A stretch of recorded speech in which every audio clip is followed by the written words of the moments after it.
रैखिक समीकरण युग्म को प्रतिस्थापन विधि के द्वारा हल करना है। ध्यान देंगे दोस्तों, क्या बोल रहा है कि निम्न रैखिक समीकरण युग्म को हमें प्रतिस्थापन विधि से हल करना है। तो हमारा समीकरण क्या दिया दोस्तों, दो समीकरण है, x प्लस वाई बराबर 14 और x माइनस वाई बराबर 4। तो ध्यान देंगे दोस्तों, इसे कैसे हल करेंगे।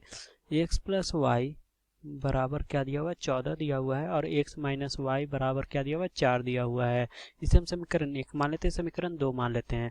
अब जानते हैं दोस्तों कि प्रतिस्थापन विधि क्या होता है। प्रतिस्थापन विधि में से हम क्या करते हैं, पहला जो एक समीकरण में से x या y का मान निकालकर दूसरे समीकरण में रखते हैं और हम x और y की मान हम निकालते हैं।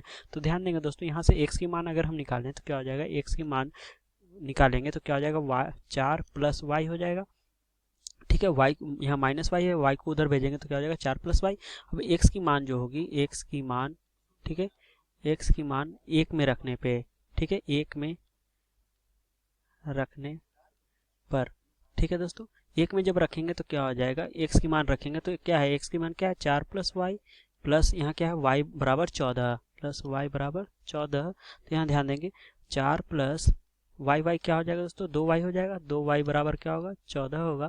तो क्या देंगे, 4 को अगर हम उस साइड ले जाएंगे दोस्तों तो क्या हो जाएगा, दाहिने तरफ दाहिने पक्ष की तरफ ले जाएंगे तो क्या होगा, 2y बराबर 14 माइनस 4। तो क्या हो जाएगा दोस्तों, 2y बराबर 10।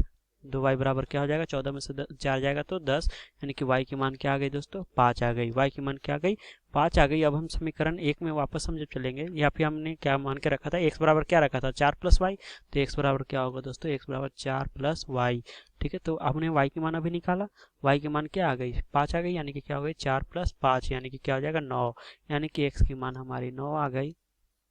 ठीक है दोस्तों, x की मान 9 आ गई और y की मान 5 आ गई। उम्मीद करता हूँ आपको समझ आया होगा दोस्तों। धन्यवाद।